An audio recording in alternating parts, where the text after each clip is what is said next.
doing what no other Canadian government has done.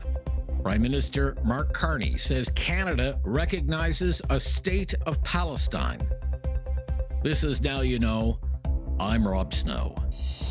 Going beyond the headlines. Now You Know with Rob Snow on News Radio. The Prime Minister, Mark Carney, is in New York. And later this afternoon, he will be part of a meeting on the recognition of a Palestinian state and a two-state solution. Before leaving for New York to attend the UN General Assembly, the Prime Minister issued a statement saying, quote, Canada recognizes the State of Palestine. That's something Minister Carney said he was going to do back in July. Earlier, Canada intends to recognize the State of Palestine at the 80th session of the United Nations General Assembly in September 2025. This intention is predicated on the Palestinian Authority's commitment to much-needed reforms, including commitments by the Palestinian Authority's President Abbas to fundamentally reform its governance, to hold general elections in 2026 in which Hamas can play no part, and to demilitarize the Palestinian state. Canada will increase its efforts in supporting strong democratic governance in Palestine and the contributions of its people to a more peaceful and hopeful future. Canada is not alone in making this declaration. Australia and the United Kingdom, along with France, are also recognizing a Palestinian state. Anthony Albanese is the Prime Minister of Australia. He made the announcement in New York. Effective today, Sunday, the 21st of September 2025, the Commonwealth of Australia recognises the State of Palestine. We have had in Australia a long-term position on a bipartisan basis of two states. One of those states is, of course, Israel. The other, of course, is Palestine. And this recognition being announced today in sync with our international partners, the United Kingdom and Canada, means that 3 of the 5 Eyes nations are all making this decision today. Keir Starmer is the Prime Minister of the UK. He issued a statement via video announcing his government's intention to also recognize the State of Palestine. I set out in July the terms upon which we would act in line with our manifesto to recognize Palestinian statehood. That moment has now arrived. So today, to revive the hope of peace and a two-state solution, I state clearly, as Prime Minister of this great country, that the United Kingdom formally recognizes the State of Palestine. We recognized the State of Israel more than 75 years ago as a homeland for the Jewish people. Today, we join over 150 countries who recognize a Palestinian state also. Reaction from the Prime Minister of Israel, Benjamin Netanyahu, was defiance, saying there will never be a State of Palestine. I have a clear message to those leaders who recognize a Palestinian state after the terrible massacre of October 7th. You are giving a huge prize to terrorism. And I have another message for you. It will not happen. There will be no Palestinian state west of the Jordan. Speaking recently on this matter during his visit to the UK, U.S. President Donald Trump said he disagrees with people like UK Prime Minister Keir Starmer on the recognition of a State of Palestine. We have to remember October 7th, one of the worst, most violent days in the history of the world, not just there, the history of the world. And I got to see the tapes, and I wish I didn't see them, actually, but I got to see them. And I want an end. I want the hostages released, and I think it's going to be okay. But it has been a brutal period of time. But this has been going on for a long time. This is not something that's over the last year, 2 years, but this has been for decades and decades. But we want it to end. We have to have the hostages back immediately. That's what the people of Israel want. They want them back, and we want the fighting to stop, and it's going to stop. But a lot of bad things. You know, Hamas said that they're going to put the hostages up as bait. They're going to put the hostages in front of any attack. And that's pretty brutal. We haven't heard that one in a long time. So we have to remember that. So I have a disagreement with the Prime Minister on that score.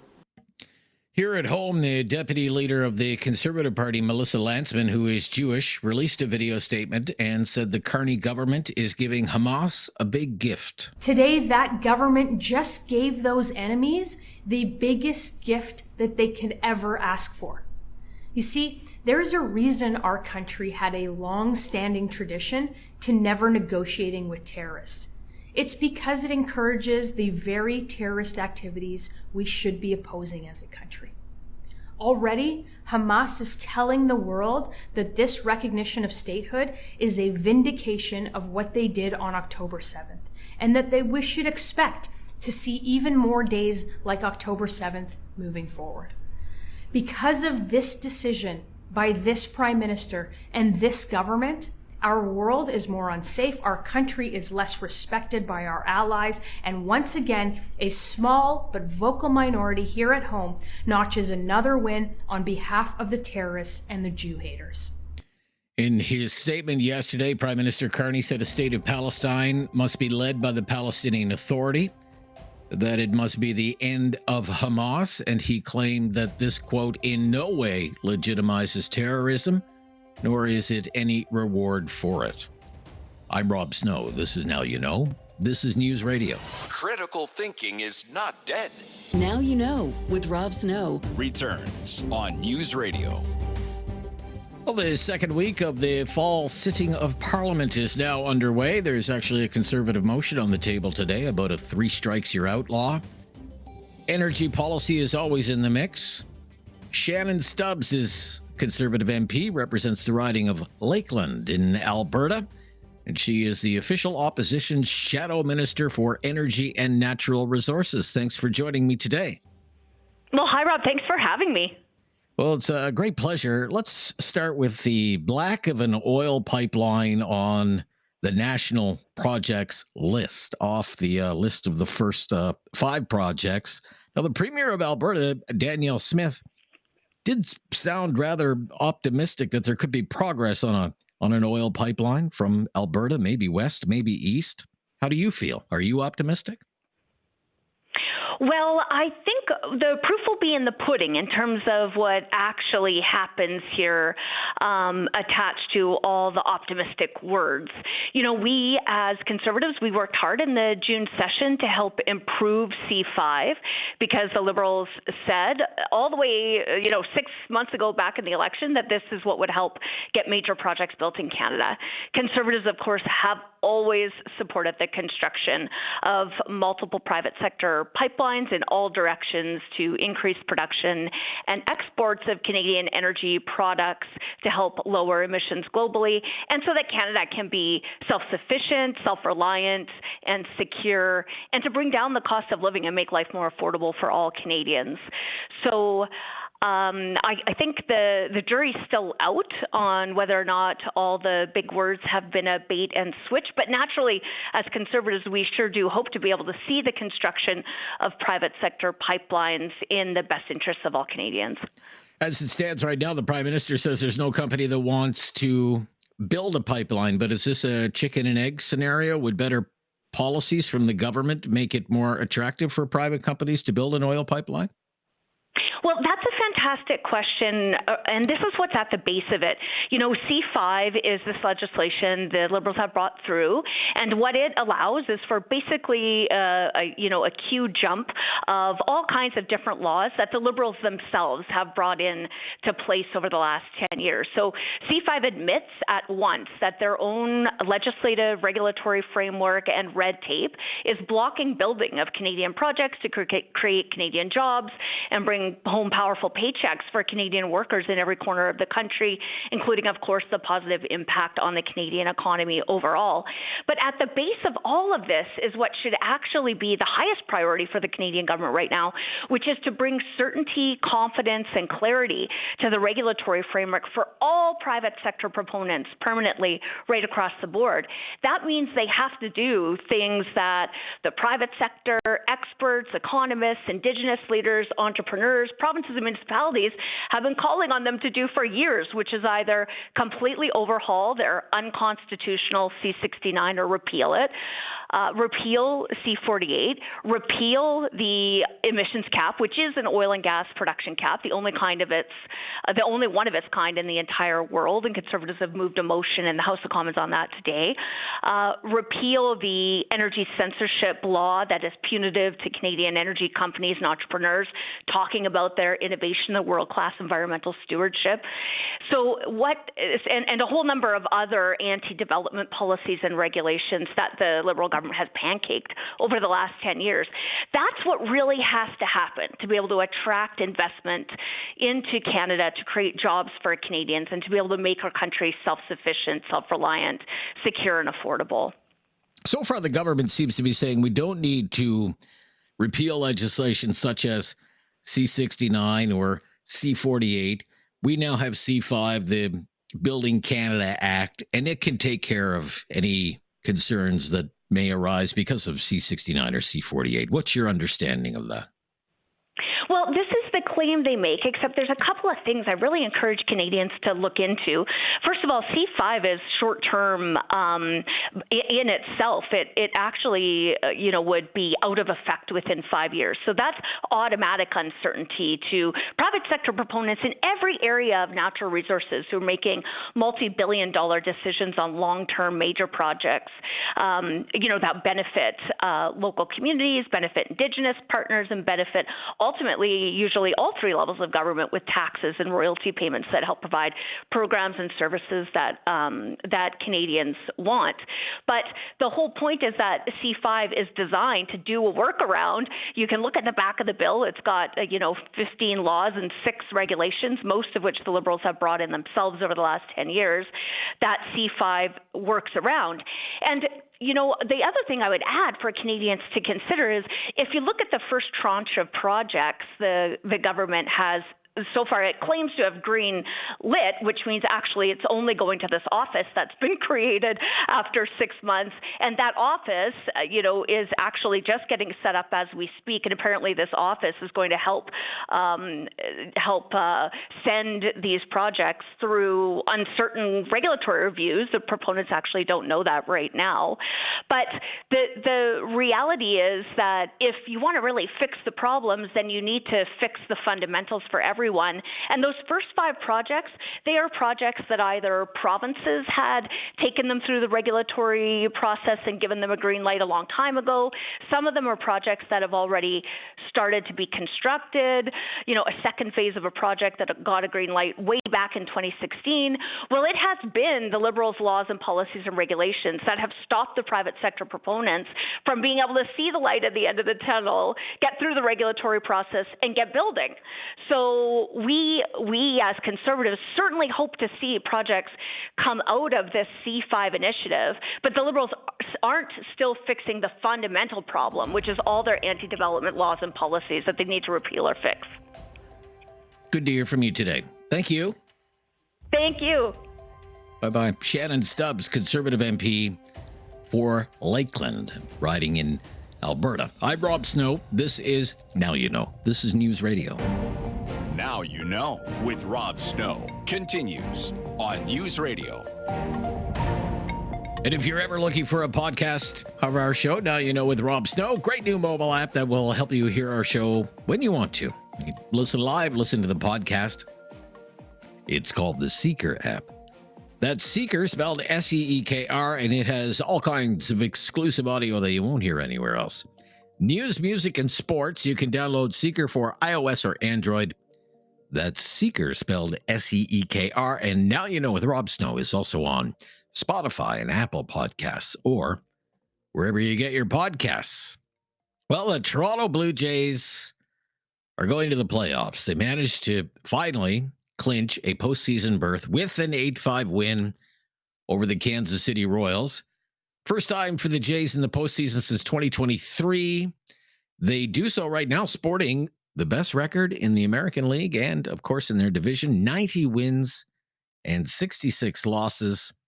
But the Jays' lead in the American League East is now down to just 2 games over the New York Yankees. The New York Yankees took 3 out of 4 from the Baltimore Orioles and gain ground on the Jays. And now the Yankees have a series coming up against the worst team in the American League, the Chicago White Sox. The Jays, meantime, have the day off today, and then they open a crucial series with the Boston Red Sox in Toronto. They're 4.5 games ahead of the Red Sox. In fact, all the remaining games for Toronto are at home at Rogers Center. 3 games with Boston, and then another 3 games with Tampa Bay to wrap up the regular season. Kevin Gausman will be on the mound for the Jays tomorrow against Boston, and you can watch all the Blue Jays action on Sportsnet. You can listen to the Jays on the radio at 95.7 News Radio in Halifax, 570 News Radio in Kitchener, and Sportsnet 960, The Fan in Calgary. Week 3 of the National Football League wraps up tonight with Monday Night Football. Should be a good one. It's the 1-1 Lions against the 1-1 Ravens.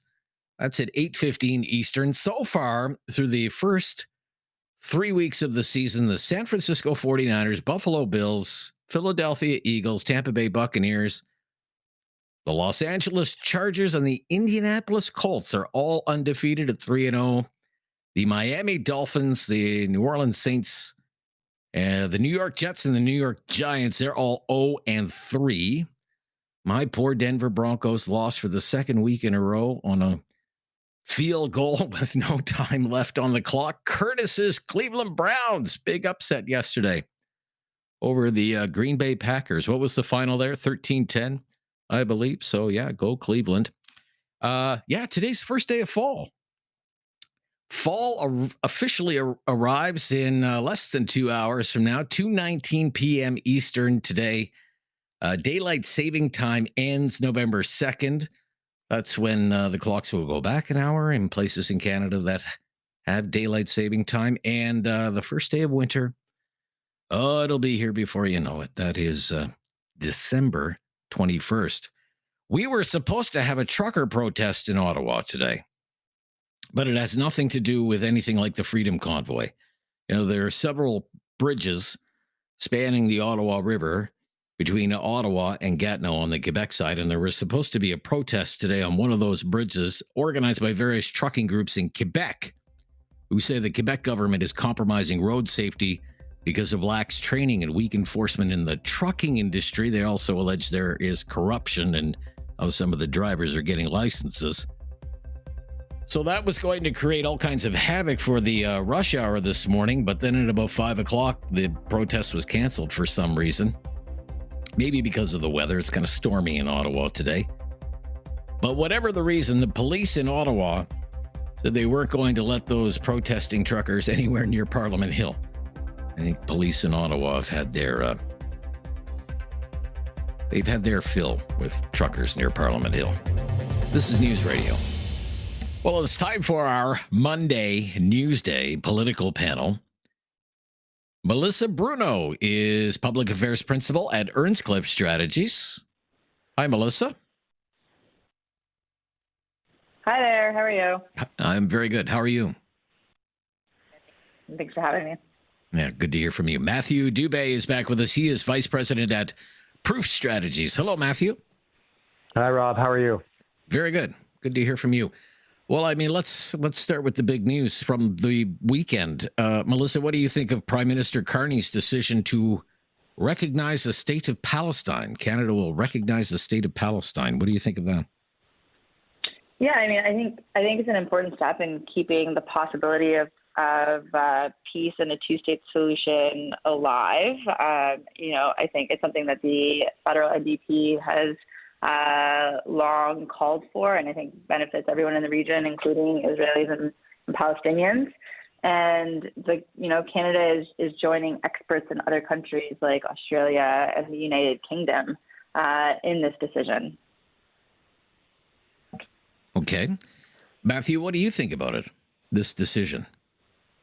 I think there's a few things. One is, to Melissa's point, it supports the two-state solution. I think people might not realize, because the rhetoric differs significantly between political parties, but that's long been the consensus among parties. There's no party in the Canadian Parliament right now that doesn't have that as a position. That's the end goal that everyone wants to see. I think where people differ is what the journey there is.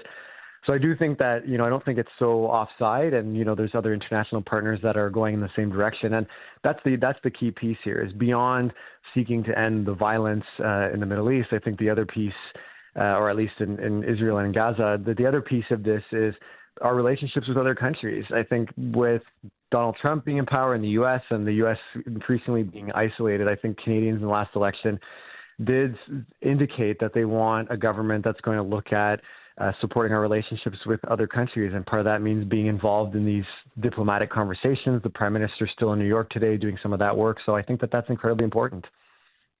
Okay.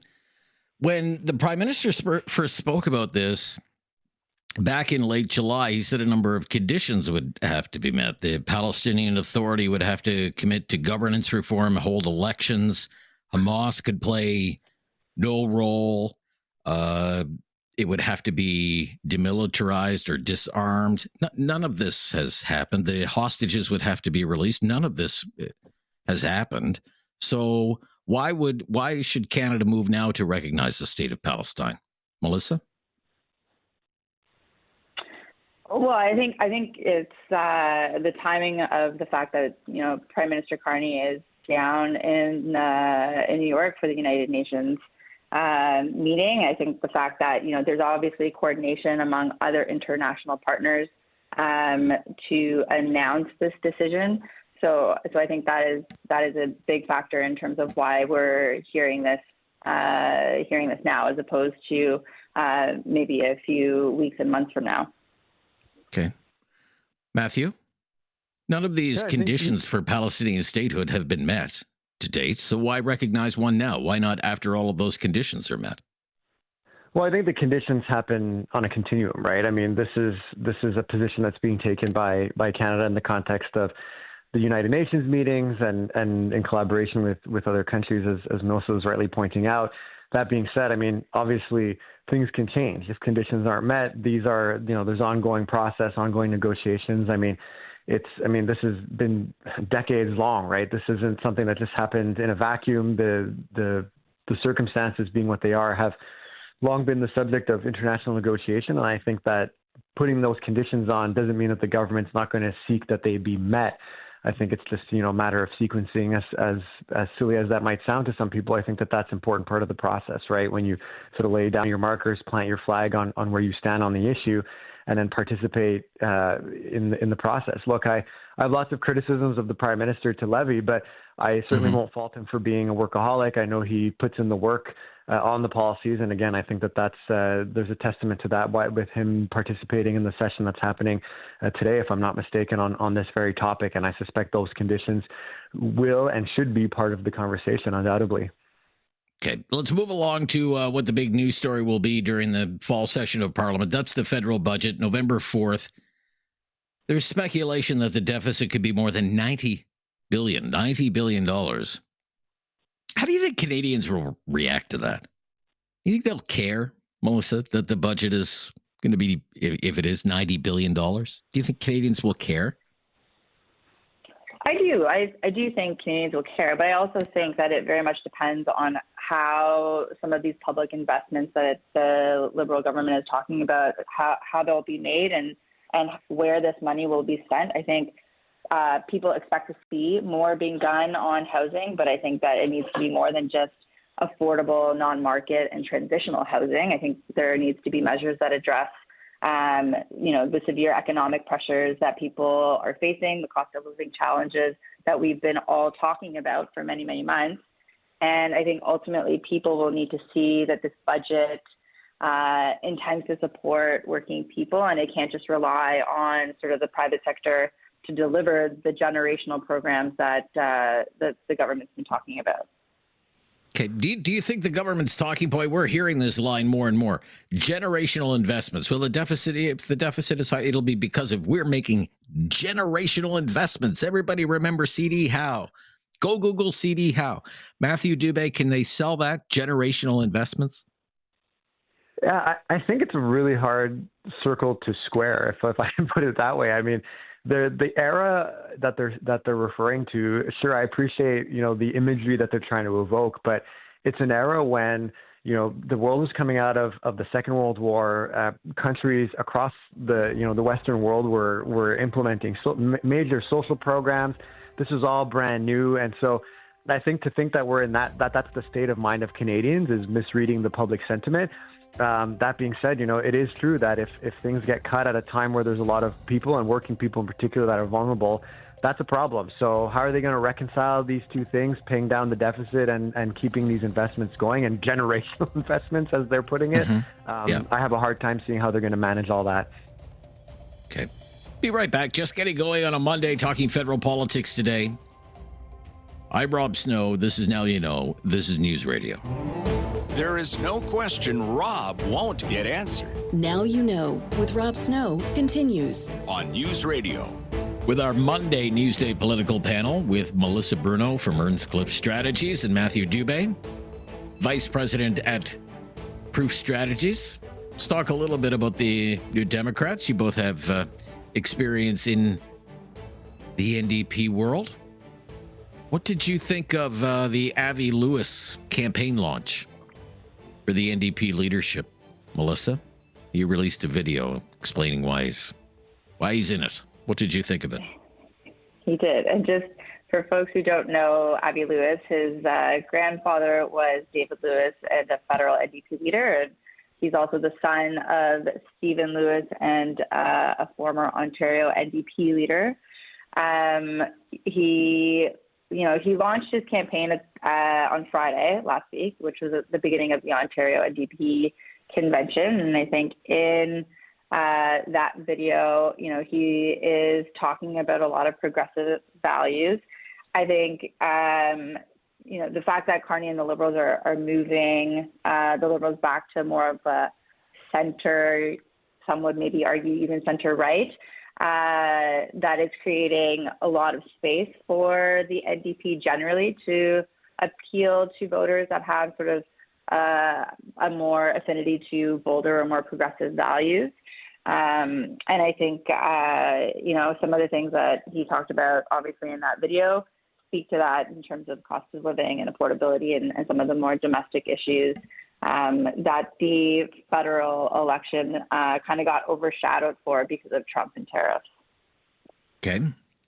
What did you think right off the top, Matthew, when you saw that? Avi Lewis. Well, a couple of things. Most of which I think won't get me endeared very much to him and his team. But I think one, first off the bat, like as a former Quebec MP, I think he did a 3.5-minute video without a word of French, and then later posted a 30-second blurb to say, "Oh, don't worry, I'm going to be doing something in Quebec sometime soon," which, to be honest, is a bit inadequate for a launch when you want to lead a federal party, no matter what the current circumstances might be. That's one piece.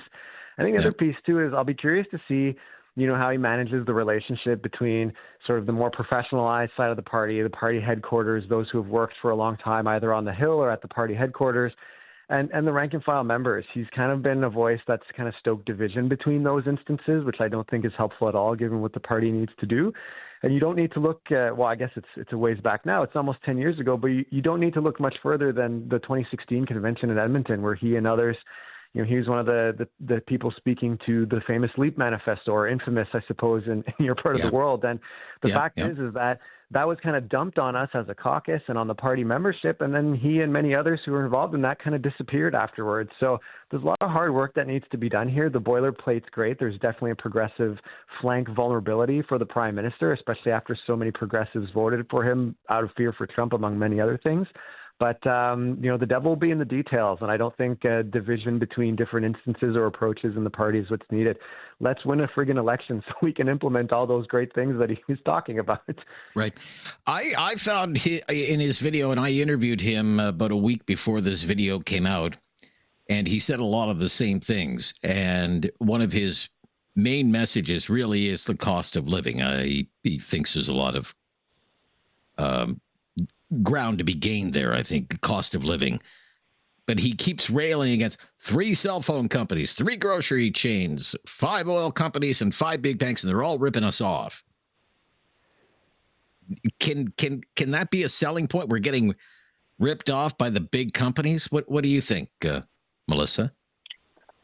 I mean, he's kind of saying the same thing that the federal NDP has already articulated. And Okay. I think like it's fine and good for him to kind of maybe be more specific and call out some of these companies by name. But ultimately, like, I don't know, I think folks in my world, like, they want to know, what are you going to do on those things? Like, what are you actually going to do with the telecom companies? How are you actually going to make groceries and food more affordable? Like, what is the tangible thing that you're going to do to make people's lives better? And I think, to Matthew's point, like, you have to win, you have to form government in order to enact those changes. And so I think it's like very simplistic to just say that you're gonna target, you know, these companies to better the lives of people. I think people need more detail than that. Matthew, what do you think? Yeah, I would agree. And I think that, you know, I do think it's good that he's focusing on the cost of living because, you know, I think the NDP has, rightly or wrongly or justifiably or not, lost a lot of ground to that and from to a surprising source, right, to Pierre Poilievre and the Conservatives. And I think that for a lot of New Democrats, that's just not acceptable. Many will tell you that they believe the Conservative Party and Pierre Poilievre stand for and have voted on legislation in the past that does exactly the opposite. So I think to try to reclaim that and really have your ear to the ground about what's actually impacting Canadian families and working people, I think it's the right message for sure. But, you know, not to repeat or echo what Melissa was saying, but yeah, it's how are you going to do that, right? Everyone, if you say, you know, Air Canada or you name a telecom company, that's evergreen stuff in federal politics. Believe me, I've been there. No one likes any of those companies, but what are you going to do about it? No. Okay. All right. We will be right back. I want to talk about a developing story. I wonder if this is going to come up during question period today. It's about the Liberal government's proposed gun buyback program, $740 somewhat million program that will start with a pilot program apparently be announced at an event in Nova Scotia tomorrow. Public safety minister is under scrutiny for some remarks caught on tape. Caught on tape. What a politician hates to hear. Caught on tape. When we come back, I'm Rob Snow. This is News Radio. You have questions. Now you know with Rob Snow has the answers. On News Radio. Melissa Bruno is here from Earnscliffe Strategies. Matthew Dube is vice president at Proof Strategies. Monday Newsday political panel. 3 dirty words for politicians. Caught on tape. You never want to hear that. Caught on tape. Okay. Gary Anandasangari is the public safety minister. So his file includes the gun buyback program, and there's going to be an announcement from the Carney government tomorrow on Cape Breton Island in Nova Scotia about this. And I guess ahead of that, Mr. Anandasangari has a rental property in Toronto. He knows that one of his tenants is a firearms owner, and he kind of goes to break the news to him, and the tenant records the conversation surreptitiously and then leaks it to the major gun lobby group in Canada, the Canadian Coalition for Firearms Rights, which puts it up on the internet. And now it's the top story for the Toronto Star right now. And in it, he says the only reason we're doing this is because of political pressure in Quebec. We have a lot of support in Quebec. This is very popular in Quebec. That's why we're doing it. The man responds, "We're not the problem, Gary." And Gary responds, "I realize that. This is the mandate I was given by Mark Carney to complete this, not revisit this. I just want to put an end to it and then move on with other things like bail reform," for example. The man says, the tenant, that he's worried about the cost, that he's not going to recoup all the costs for his firearms. And Gary Anandasangari says, "Well, I'll kind of make you whole. Whatever you don't get back from the government, I'll give you some money." And he's afraid of getting arrested if he doesn't comply with the gun buyback. And Gary Anandasangari says, "I'll bail you out. I'll bail you out." I don't even know if that's ethical to make claims like that. Gosh almighty. Matthew, what do you think about this story? It's a heck of a story. I don't even know where to start with this one. There's so much to unpack there. Like, I was floored when I read this. I mean, look, I wish we lived in a society where we didn't have to worry about being recorded all the time, not because I'm a dishonest person, but because I think we need to be able to have frank conversations. That being said, I was an MP. The first thing you learn, and I was in my 20s, so pretty vulnerable time in one's life, you might say. And the first thing I learned was, if you're going to do or say something privately or publicly, just assume it's on the front page of the Globe and Mail tomorrow morning and govern yourself accordingly. And it served me well because, you know, you kind of stay out of trouble that way. It keeps you honest and everything. So clearly, you know, even though he's an experienced member of Parliament, he didn't get the memo on you know, be minding what he's saying. And then you're throwing Quebec under the bus. You're kind of, you know, and then you're making these questionable, if unethical, I mean, I don't even know where to start with that, about making the individual whole, about potentially bailing him out. I mean, there's a lot of problems here, and I can't imagine the Prime Minister is too happy with the way his orders were framed in that conversation as well. Just a huge problem. I can't imagine him sticking around very long after a story like this in that position. Yeah. 30 seconds or less. I hate to leave you with so little time, but can you give me a quick comment on that, Melissa Bruno, please?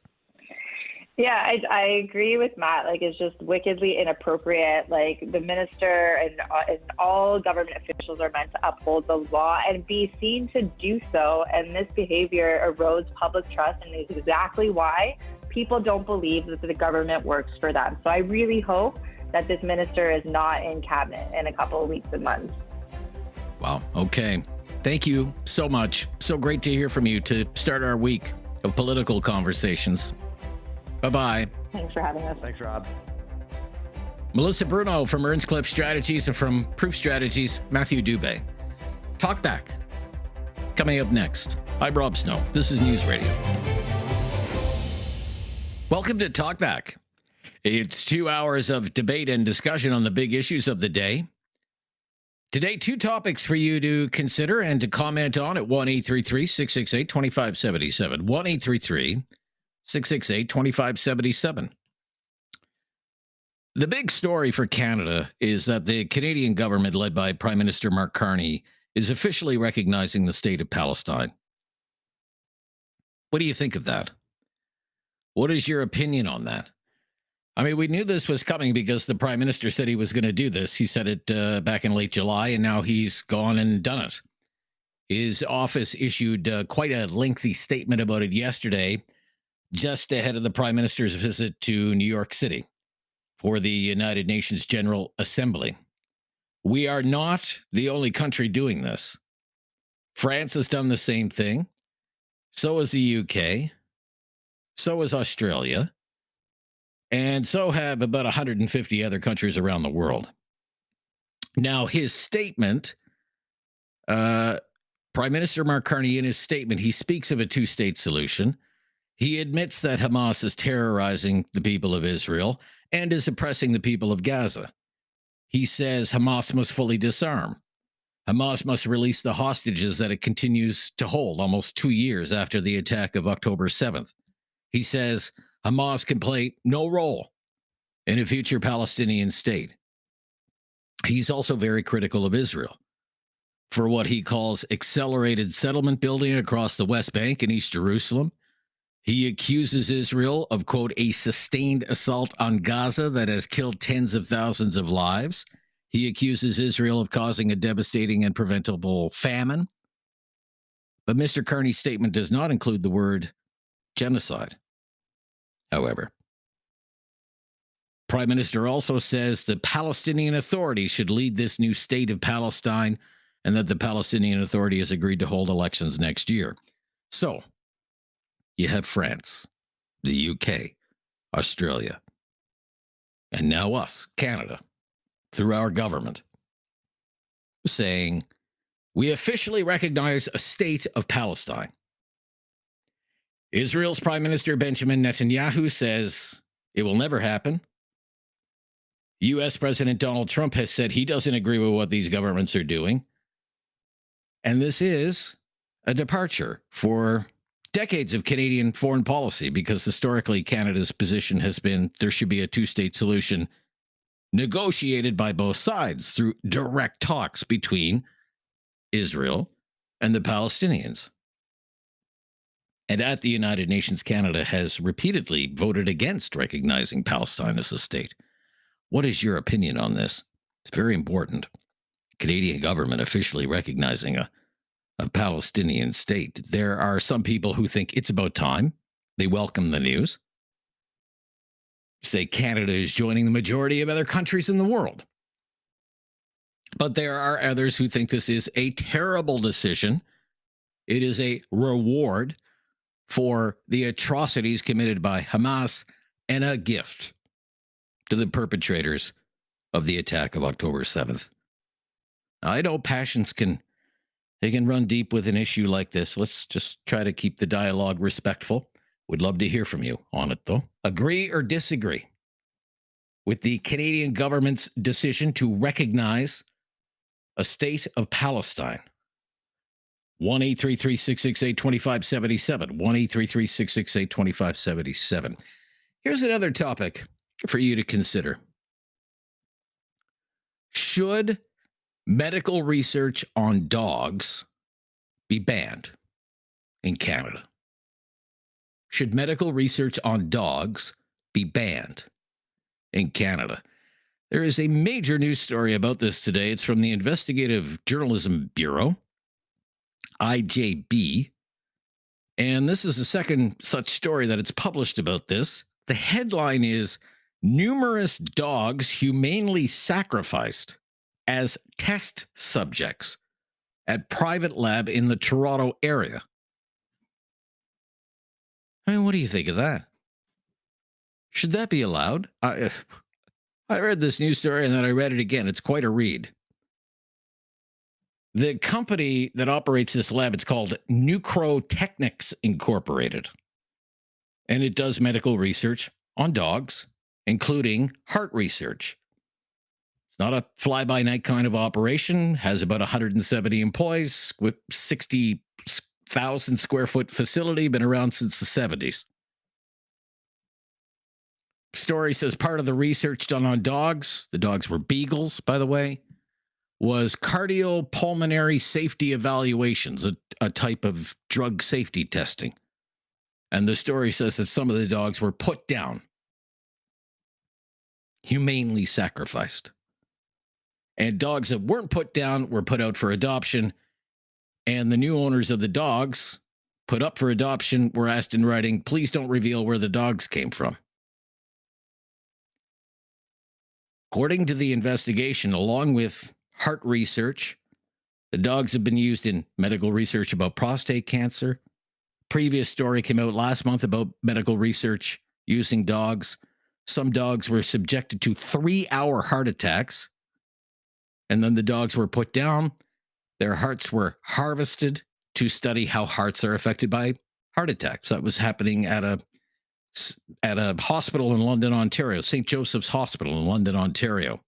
Premier Ford reacted angrily to that story and said his government would ban the use of dogs in medical research in Ontario. But this story that's out today says nobody really knows how many private labs are doing this kind of medical research using dogs as test subjects. The beagles that are being used at this Toronto lab are coming from an American breeder. When the lab at the London hospital closed, it issued a statement saying this will have a significant impact on groundbreaking research that has resulted in major strides in cardiac care and treatment. So there's that side of it, I suppose. What's bad for the dogs could be good for humans. I am a dog owner. I love my dog. I can't imagine dogs being used for medical research, but it's happening. What if it was banned? What if it was banned? What's your opinion on that? Should labs doing medical research be allowed to use dogs as test subjects? What do you think? Where do you come down on that? 1-833-668-2577. And let's start Talkback for another week. If you've never called before, mention to us. We'll make your call a priority. I'm Rob Snow. This is Now You Know. It's News Radio. Have something on your mind you want everyone to know? Call now. Hello. 1-833-668-2577. It's Talkback on Now You Know with Rob Snow. So a couple of things up for discussion today. We'd love to hear from you. Lots of phone lines available there at 1-833-668-2577. The Canadian government is officially recognizing a state of Palestine. What do you think of that? Agree? Disagree with that decision? The UK, France, Australia, all doing the same thing. The United States is not. As well, there is a major investigative news story today about dogs, in particular beagles, being used for medical research. They are often euthanized as a result of that medical research. This is the second such story that is digging into this, something Doug Ford has vowed to ban, at least in the province of Ontario, but should it be banned all across the country? Should Canada ban using dogs in medical research? What would you say? Some researchers say the research has led to medical breakthroughs. They've helped human health. What do you think, everyone? 1-833-668-2577. To Joanne in Calgary, up first today. Thanks for calling, Joanne. Hi there. Hi. Hi. Can you can hear me? I'm just driving home from the dog park, and you are your story is shocking me. There were beagles there today as well. It's interesting to hear this. I've never heard of that, and the thought of giving a 3-hour heart attack to an animal, then humanely euthanize it, seems absurd. And there must be literature and studies documenting the successes and breakthroughs somehow. You can't just do laboratory stuff and not publish, can you? Anyways, I'm upset by that story, and I appreciate you making it more public. I don't think dogs should be used like that. Okay, so as I said, in Ontario, at least, Premier Ford, he has yet to do so, introduce a bill that would ban this, but he was quite emotional about it at the time and said that his government is going to ban this. Now, that's just one province. I'm asking, what about, should it be done across the country? I think so. I mean, we've banned animals from cosmetic testing in the U.S. and different things. I'm not sure what research that they're developing at this point for cardiology in those types of animal studies, but obviously they must be doing more studies in private labs as well. So I think it should be banned. I'm sad any animal. I do understand the benefits of animal testing for some things, but to breed dogs from a breeder just to put them in a lab is sort of shocking to me. So I think it should be banned. They were doing it as well at a hospital in London, Ontario, as I mentioned, St. Joseph's Hospital, London, Ontario.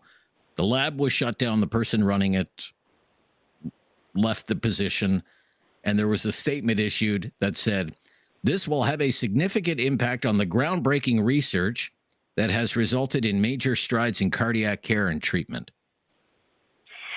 So I'm ignorant as to how the dog's anatomy and different things compare to a human. If it's amazingly similar, but that I find hard to believe. So okay. I need to read the research. What groundbreaking studies were done? I mean, that has to be published. Usually when a drug goes on market or whatever, the company that's doing that has to give it all to Health Canada. Has to publish research, sure. Yeah, for sure.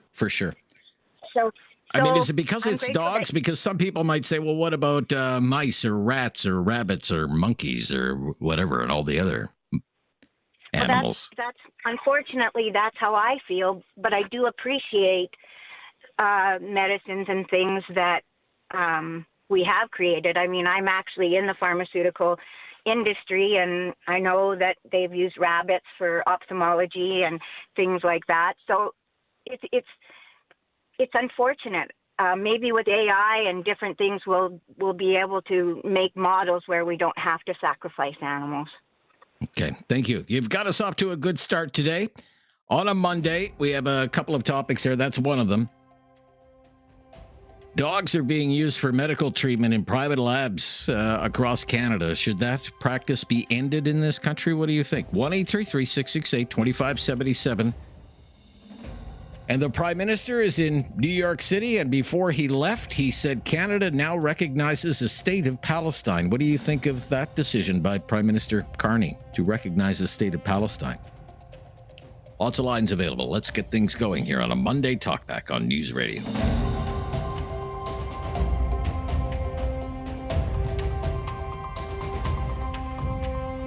Have something on your mind you want everyone to know? Call now. Hello. 1-833-668-2577. It's Talkback on Now You Know with Rob Snow. Couple of topics up for discussion here. Canadian government officially recognizing a State of Palestine. Prime Minister Carney issued a statement to that effect yesterday in coordination with similar statements from the prime ministers of both the UK and Australia. They're doing the same thing. France already announced a similar measure.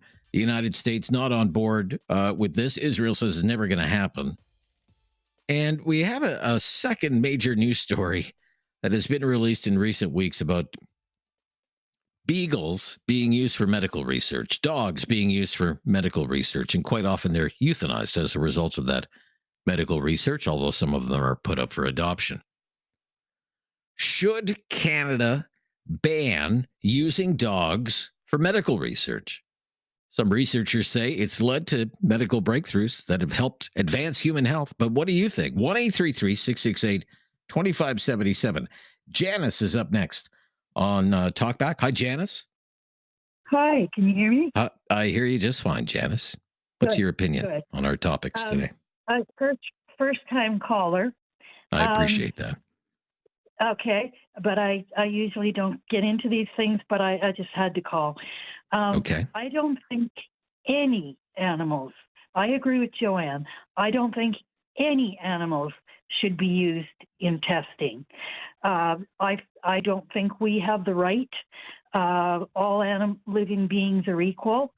And as far as the benefit to human health, I point out that what about my understanding is that thalidomide was used on animals. It passed with flying colors, and we all know what happened. So animals are not. Well, some people are aware of what happened, but there have been generations that have been born maybe totally unaware of what happened with thalidomide. Okay, well, the thalidomide. People born with terrible deformities, right? People were born with terrible deformities. This was about the time that I was conceived. The women were taking thalidomide for morning sickness, and it was. The doctors said, "Oh, it's safe. It's had trials, and it did have lots of trials on animals, and it came out safe with flying colors." This is what I've heard, and so the women took it, and people were born with missing limbs. This was in the early '60s, missing arms and legs, and I heard one story of a lady who only took one pill. She was saying that she took one pill, and her daughter was born with a deformity. So I think that's a perfect example of you can't rely on tests on animals for human conditions. There's lots of other ways to test. I don't know them off the top of my head, but if you talk to any PETA can give you lots and lots of ideas, but in my opinion, they should not be testing on any animal. On any animals. I've known a couple of thalidomide victims in my life. If I could just interrupt. I've known a couple of thalidomide victims in my life. They went on to have very successful lives, by the way, but had to overcome great challenges. And I would point out, also had to fight for years for compensation because of thalidomide. But your point would, I just wanted to fit that in there. But your point would be not just dogs, mice, rats, rabbits, monkeys, frogs, whatever they're testing on. You don't want any of it. No. Okay. All right. Thank you for your call today. Appreciate it. 1-833-668-2577. The latest breaking news is coming up next, and then more of your calls on Talkback today. This is News Radio. So a few topics in the mix already, but I'm going to introduce a third. It may be of interest to you. It's about gun control. But we have been talking about the Canadian government deciding to now officially recognize the State of Palestine. Mark Carney has made that decision. It's kind of a done deal now. He says Canada recognizes the State of Palestine. Want to know if you agree or disagree with that decision. We have this major breaking story, major investigative news story today about dogs being used for medical research. It's a tough read. It's a tough read when you hear what these dogs are being put through in the name of medical research. I'm just asking, should Canada ban using dogs in medical research? But I'm going to introduce one more topic. We have talked about the plans for a liberal gun buyback program for many, many years because they've been planning it for many, many, many years. But now we have a new public safety minister in the Carney government, Gary Anandasangri, and he was caught on tape. He didn't know he was being recorded, but he was being recorded. He apparently owns some rental units in the Toronto area, and one of his tenants recorded a conversation that he had because Gary went to this guy because he knows this guy is a firearms owner, and he said, I just want you to know that we're going to start rolling out the gun buyback program. We're going to make an announcement in Nova Scotia tomorrow, in Cape Breton, and that the budget for it is $742 million. And the person who recorded the phone call, firearms owner, then leaked the phone call to the major gun rights lobby organization in Canada, and they put it on the internet. Canadian Coalition for Firearms Rights. They put the whole conversation, about 20 minutes long, on the internet. And it's the public safety minister. Like, it's his job to, defend this to the ends of the earth, the wisdom of this gun buyback program. And he says, I'm paraphrasing here, we're doing this because of political pressure in Quebec. That this is a much bigger issue, the need for a gun buyback program in Quebec, than it is in other parts of the country. And that's why the prime minister is so steadfastly in favor of going ahead. And the budget is going to be $742 million. The tenant says, we're not the problem. Legal gun owners are not the problem. And the public safety minister says, yeah, I realize that. And I just want to get it over and done with. And then I want to move on to other criminal justice reforms, including things like bail, increasing penalties for people who have illegal and unlicensed firearms. The tenant also says, I own a gun, and I don't think when I have to sell this gun to the government, I'm going to get all the money back that I'm going to get on the sale of this gun to the government. I'm in for about $2,400, and I might only get $1,200 back. And the public safety minister says on the tape, I can give you some money to make up the difference, which raises ethical questions, right? I mean, is it ethical for a cabinet minister to be saying such a thing? Don't worry about it. I'll give you some money. And the tenant is worried about being non-compliant with the gun buyback program and that he could land in jail if he doesn't comply. And the minister says, well, I'll bail you out. If it comes to that, I don't think it's going to come to that. But if it did, I would bail you out. Again, raising all kinds of ethical questions. But the greater question is the public policy itself. Even the public safety minister is on tape saying, we're only doing it because of political pressure in Quebec. When the legal gun owner says, we're not the problem, the public safety minister says, I realize that, and yet the government is moving ahead with this and going to spend $750 million doing so.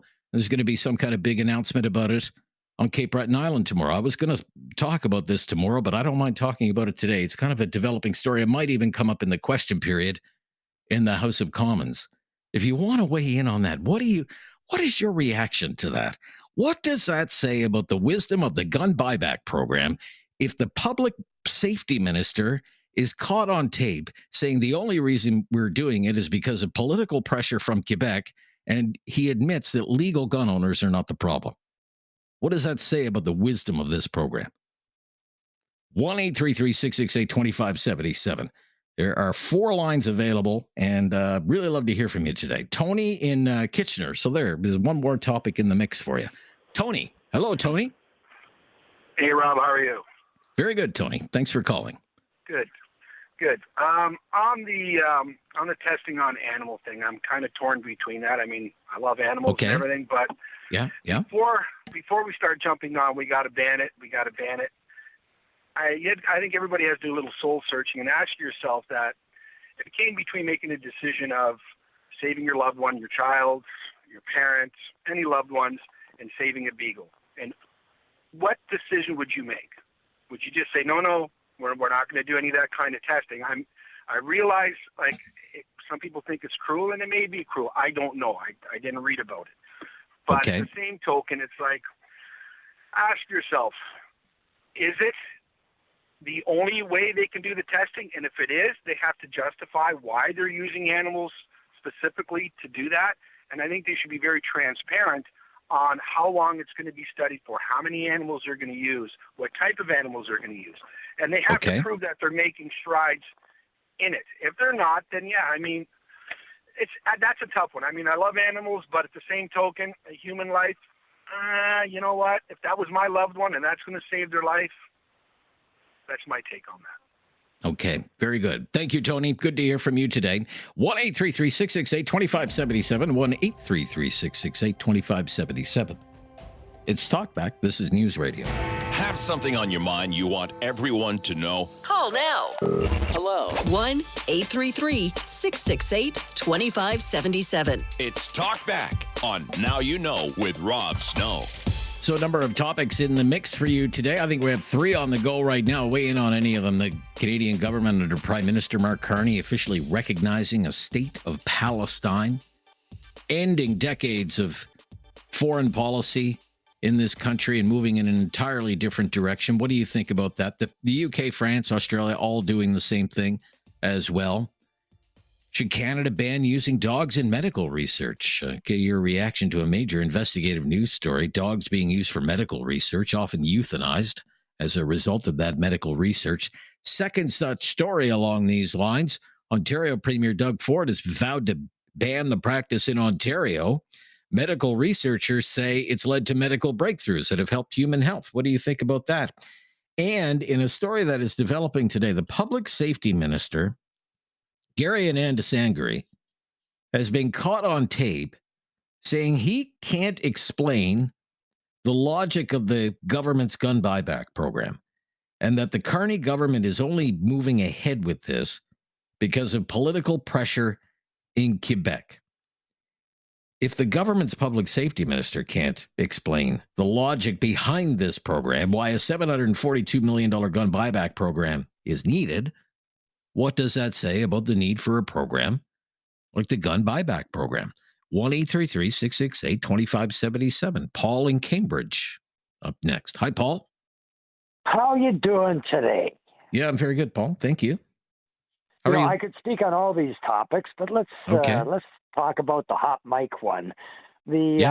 Caught on tape. We all know that the gun confiscation is not a public safety thing. It's establishing the fact that the government can seize legally owned property from law-abiding Canadian citizens, and there's nothing you can do about it. That's all they're doing, is trying to establish that fact.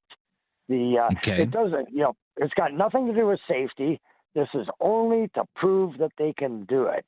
And they've been after this for a long time, and they've just been working. Now, it's easy to go after firearms because only 2 million Canadians own firearms. There's another 38 million that really don't care until they start coming after something of theirs. Then they may get upset. And that could be anything from a 2-stroke motorcycle, snowmobile, or outboard motor, they'll just say, oh, these are dangerous. They're polluting the environment. We've got to take them away.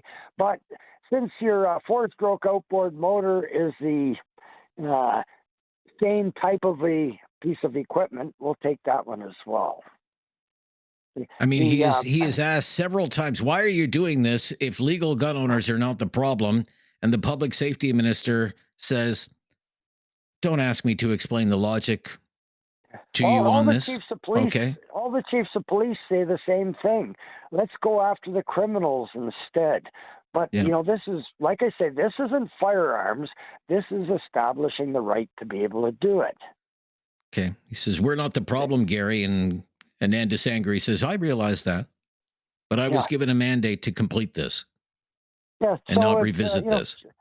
Do as I say, not as don't do what's right. Do what I tell you to do, and that's all he's doing. He's taking his marching orders, and the hell with anything else. So now you're talking about experimenting on dogs. I have 2 dogs. I love my dogs. My dogs are like family to me. Yeah. What do you think about these private labs doing medical research on dogs? Should that be ended? I understand why it's required. You need to test drugs and whatnot to determine whether or not they're safe. They need to develop new procedures and whatnot. So I've got a solution that a lot of people would like and a lot of people would object to. But how about this? Let's experiment on Liberal members of Parliament instead. Okay. All right, Paul. I will end our conversation there. Thank you. Let's go to Melanie is in Calgary today. Hello, Melanie, from Cambridge to Calgary. Hi, Melanie. Hi. I worked in a lab in the UK.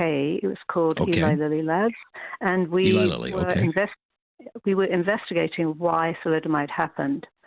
And I can tell you, just from our own experience, that because it was tested on rats who have multiple babies, we did see a few what they would call like reabsorbed sites when we were testing the rats. And it's because an animal that's going to have a baby that's not going to be well formed will just reabsorb it. It won't actually be born in the wild because it wouldn't survive. And unfortunately, humans don't do that. So that's why it wasn't found to be a problem when they tested it on animals. Okay. What about the use of dogs in medical research? What's your opinion on that? Honestly, I actually don't think they should use any animals in any research. Any animals? Not anymore. No, I don't think so. Because what's an alternative? Because they're so different. Very good question.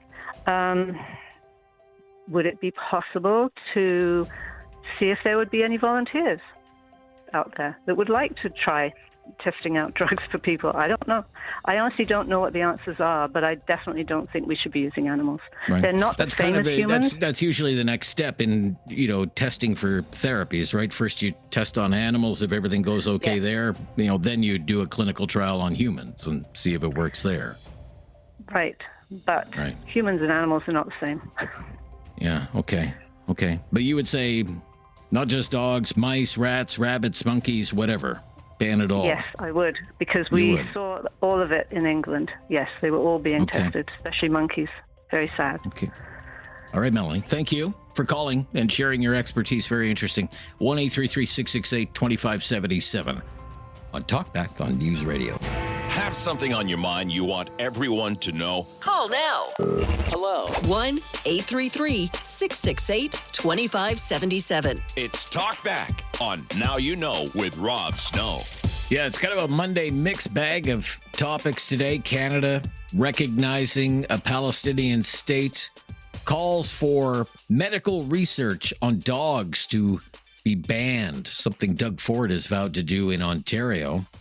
And caught on tape, the public safety minister, Gary Ananda Sangri, questioning the rollout of the government's own buyback program and admitting to a constituent that illegal gun owners are not the problem. Nevertheless, a $742 million program will launch tomorrow with a pilot project in Nova Scotia. David in Halifax is up next. Hi, David. How you doing? Hi, David. Yeah, very good, David. Thank you for calling today. What's your opinion? Well, you've got a good bunch today. I will say this. First of all, on the political front, I'd be very surprised if they actually go ahead and announce it tomorrow. Okay. I would be, just because this got leaked out.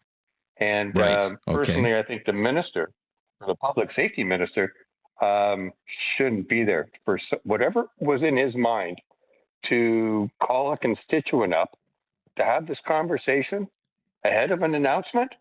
I mean, to me, that just means, well, you can't be in cabinet. See ya.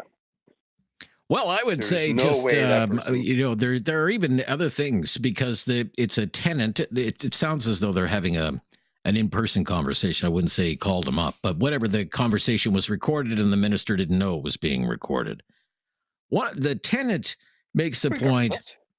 The tenant makes the point, I spent $2,400 on these firearms that I have, and I'm told I'm only going to get $1,200 back. And the minister says, well, I can give you some money and make up the difference. Well, okay, really? You're a minister of the crown. Exactly. He also says, I'm worried if I'm not compliant, they're going to come and arrest me, and I might end up, spending some time in jail. Then the minister says, well, if that happens, I don't think it'll come to that, but if it happens, I'll bail you out. This is a minister. It sounds to me what like are the ethics of that? Like they're friends. Exactly. And they're friends, obviously, because of the way that conversation went. But obviously, that minister should not be there. And should they announce it? Yeah, go ahead. They've already made a mess of this whole gun thing anyway. How much money did it? They said that this was a couple of years ago. You may know the numbers. But when they set this thing up, it was hundreds of millions of dollars, and nothing even got resolved yet. So we're going to throw more money after what? I think that the whole issue now should be focused on the fact that we've done so well, apparently, that increasing our border security. Well, let's get the guns that are coming in illegally along with any sort of drugs and or other smuggling. So let's just stop it where it starts. Usually they say the guns are all coming in via Detroit or Michigan or whatever. But that's that first thing. The second thing I wanted to touch on was the animals. And God, I love them all.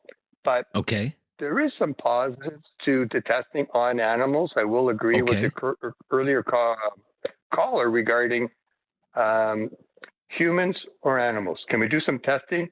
Who's going to do the testing? How are we going to get it done?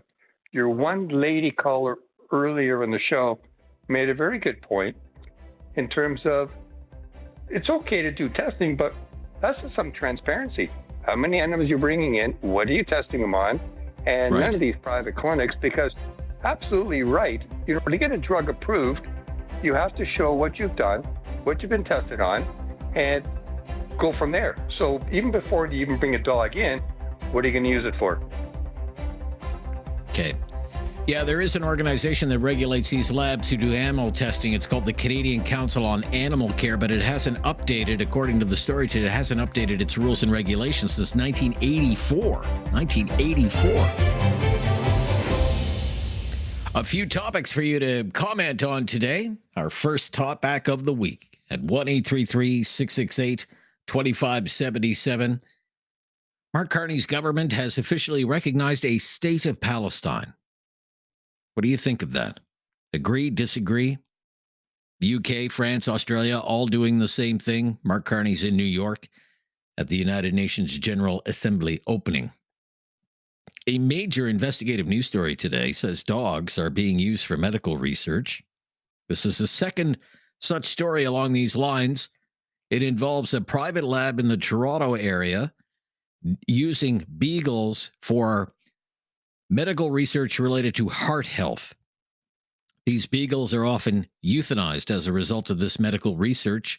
It will renew calls for Canada to ban using dogs in medical research. Now, a number of callers in the first hour wanted to ban using animals altogether in medical research. I'd like to know what you think. Researchers say this kind of medical research leads to medical breakthroughs that help advance human health. What do you think about that? And on the politics side of things, domestically, the public safety minister has been caught on tape saying he can't explain the logic of the government's gun buyback program that was supposed to launch with an announcement in Nova Scotia tomorrow. This is a $742 million program, and he says the government is only doing it because of political pressure in Quebec. If the government minister responsible for the gun buyback program can't explain why it's needed, what does that say about why it's needed? Comment on those topics, please. 1-833-668-2577. There are lots of phone lines there available. Who do we have up next? Is it Linda up next in Southern Ontario? Linda? Rob in Cambridge? Okay, Rob. Hello, Rob in Cambridge. Good afternoon. Happy Monday, Rob. How are you doing today? Yeah, same to you. Yeah, well, so a little wet and chilly here today in this part of the country, but we're hanging in there. That's okay. We need some rain. Yeah. Absolutely. Now, with the medical research for the dogs, if we're going to ban them and close them, wouldn't we be better to regulate them here and oversee them instead of pushing them away, maybe? Because they're going to go somewhere else where nobody even moderates them.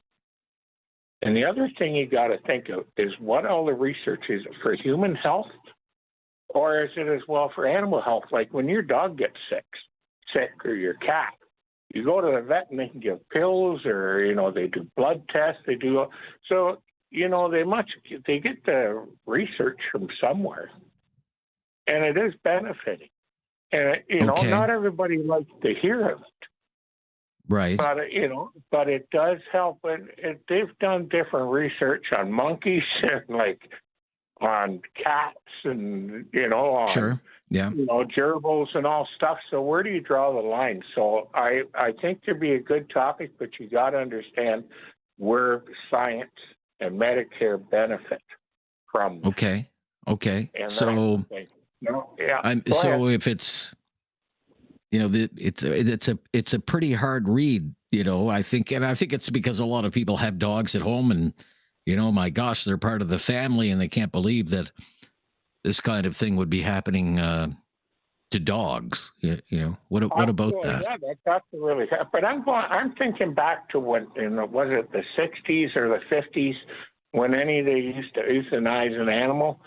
Wasn't it used with that T61 in the head? Then they found out it discovered it was horrible. It was really suffocating the animal to death. So it learned it from something. And it's like going to the grocery store and we have pork chops or roast beef. We don't want to see where it came from, how it was slaughtered, but we appreciate that. We appreciate the good cuts.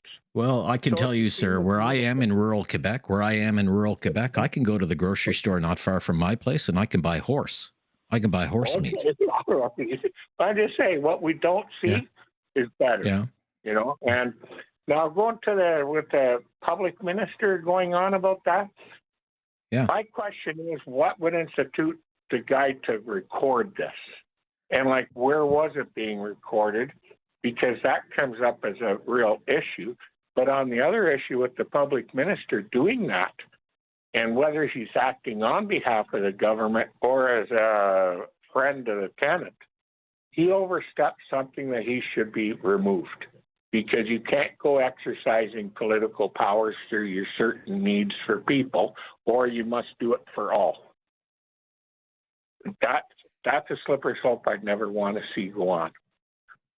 The Toronto Star is reporting on this today. It wasn't broken by the Toronto Star because the tape, again, was leaked to the Canadian Coalition for Firearms Rights, which is a major lobby group lobbying on behalf of legal gun owners, says the lengthy discussion began after the safety minister, unprompted, tells the man the Liberal government is making an announcement tomorrow about the start of the program, the gun buyback program, with a pilot project in Cape Breton, Nova Scotia.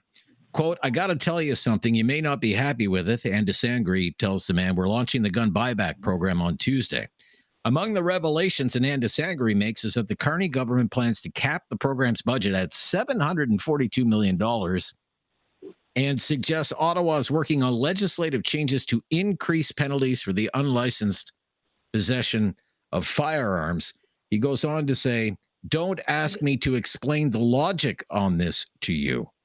The man says, we're not the problem, Gary, because he's a legal gun owner. And Gary Anand DeSangre says, I realize that. But this was the mandate I was given by Carney to complete this and not revisit it. That's my objective, just to put an end to this. Yeah.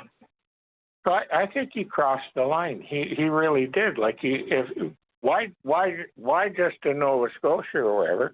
Why didn't he tell anybody in Alberta? Right. Or like Okay. anywhere else? It just seems kind of odd. Like, yeah, he knew somebody. So like that, Right. I think that's wrong. And with Carney doing a thing about Palestine, I'm wondering if he's putting out a conversation to see if the world of allies can come to a conclusion to end this mess that no one's been able to fix. Good luck to them on that. Okay. Thank you. Yeah, we've got to run. Rob, you've got us off to a good start for hour number 2.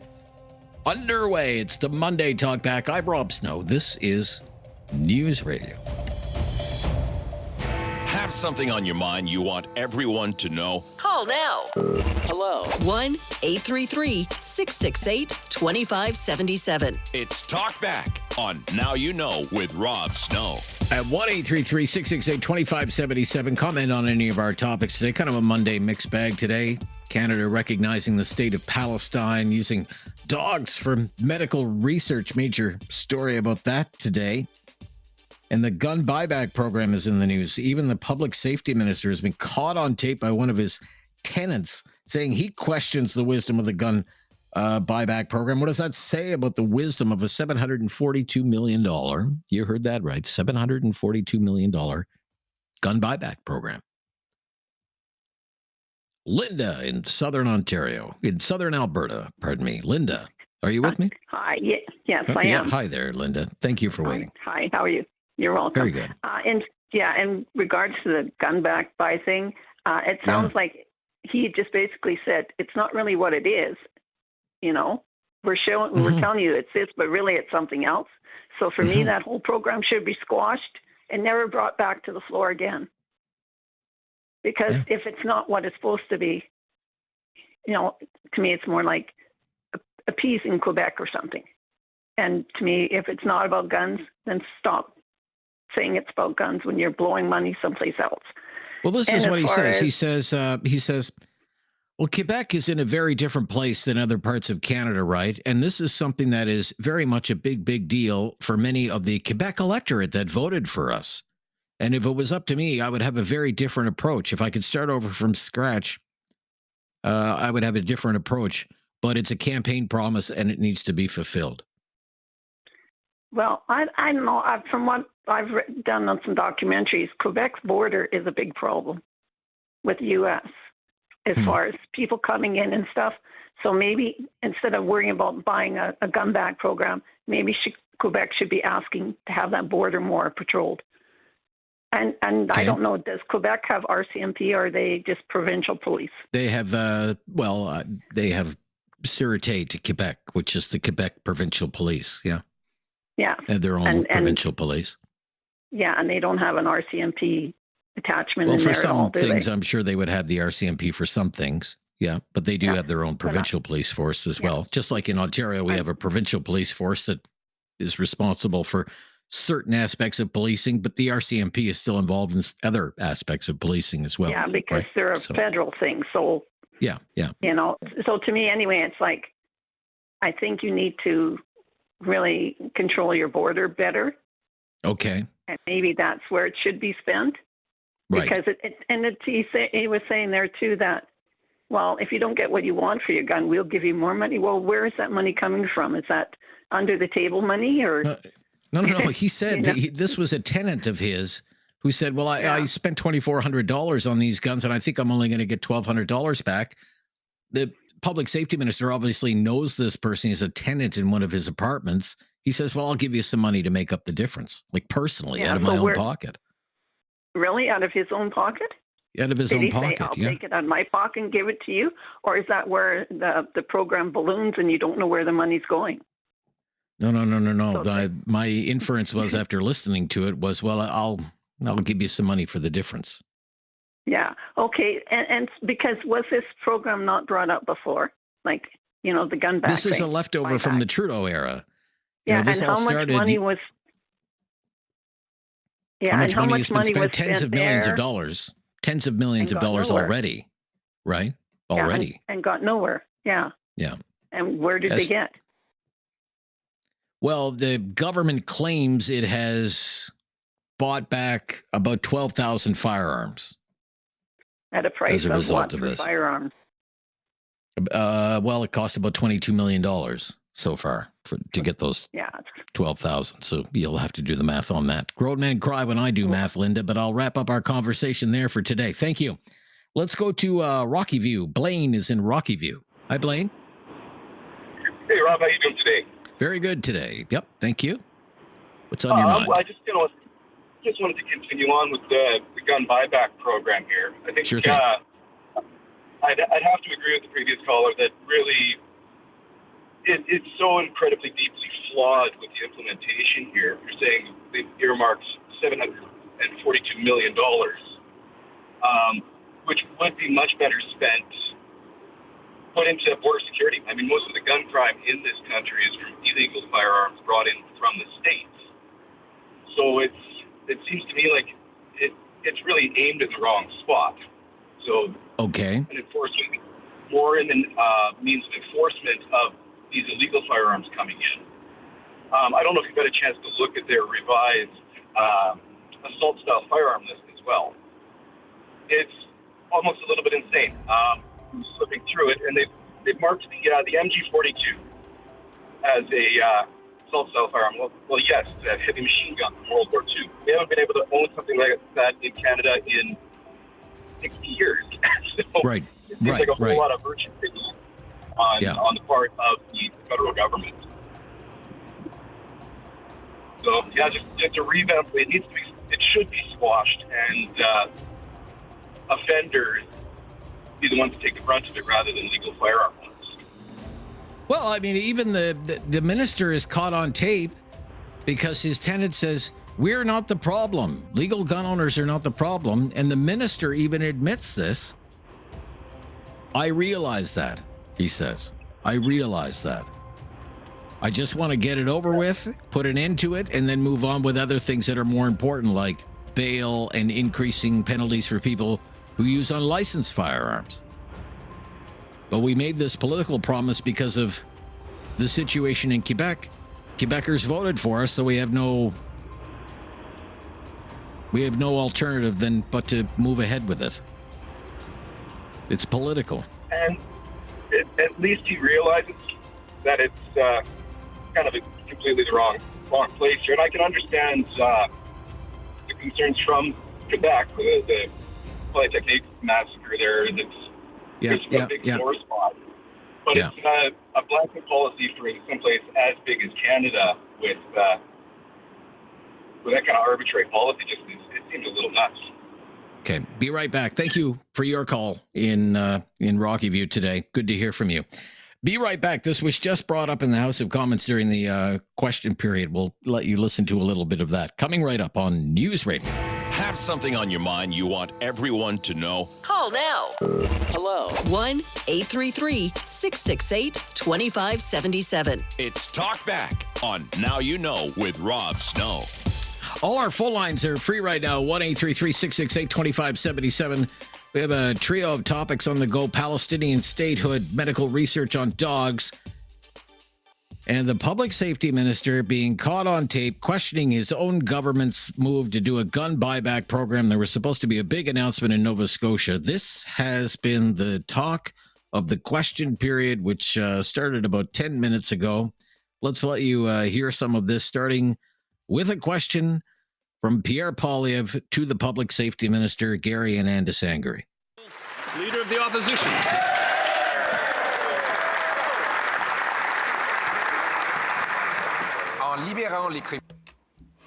The Liberals are setting criminals free. They're wasting money. They are targeting sports shooters and recreational shooters who abide by the law. The Liberals have increased firearm-related crime by 30%. That we already knew. Yet the Minister of Public Safety accidentally revealed the truth and was recorded doing so. He said that confiscating the firearms of law-abiding firearm owners was a waste of money. Does the Prime Minister agree with his minister? Merci pour la question. Thank you for the question. Mr. Speaker, on Sunday I had a conversation with an individual that I've known for many years who recorded it without my knowledge and had it leaked to a gun lobbyist. In that conversation, Mr. Speaker, the subject of the assault-style firearms buyback compensation program was discussed. In trying to address this issue, Mr. Speaker, the individual's frustration, my comments were misguided. Having said that, Mr. Speaker, it's important to have the program in place. This is what Canadians are looking for. And I do want to note that the Leader of the Opposition has voted against every single gun measure. The Honourable Leader of the Opposition. By freeing rampant gun criminals and wasting billions of dollars of police and border resources targeting law-abiding, licensed, trained and tested firearms owners, this government has overseen a 130% increase in violent gun crime. But over the weekend, the Minister of Public Safety accidentally told the truth, and he was recorded doing it. He said that the gun grab is not worth the money, that it will go over budget, and it would be better just to lock up the criminals, but that they're going ahead with the bad policy because it's good politics. Does the Prime Minister agree? The Honourable Minister of Public Safety.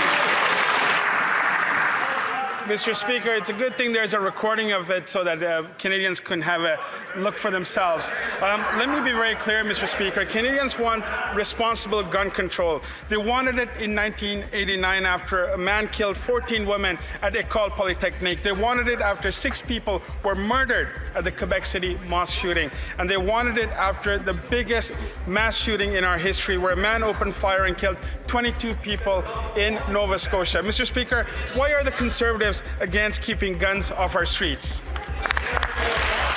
And it only got hotter from there. We'll let you hear a little bit more after the latest breaking news. But that's the Public Safety Minister basically backtracking on what he was caught on tape saying to one of his tenants about the gun buyback program. So all of a sudden, the gun buyback program is just taken over political Ottawa. This is the plan to spend $742 million to buy back, the government says, an untold number of firearms. The government can't really say how many firearms it will buy back for $742 million. It has banned, since the mass shootings in Portapique, some 2,500 models of what the government calls assault-style firearms. The Carney government has also in the past announced plans to reinforce and expand the so-called handgun ban. That's a leftover from the Trudeau era as well. But now in the mix are comments made on a secretly recorded conversation that the public safety minister had with somebody he says he has known for a long time. It's a tenant who rents an apartment from Gary Anand Desangari, who's the public safety minister in the Carney government. And he says basically that we're only doing it for political purposes, that we're doing it because of the political situation in Quebec. Quebec, I'm just quoting here, Quebec is in a very different place than other parts of Canada, right? And this is something that is very much a big deal for many of the Quebec electorate that voted for us. And he says if he had to do it, he would do a very different approach, very different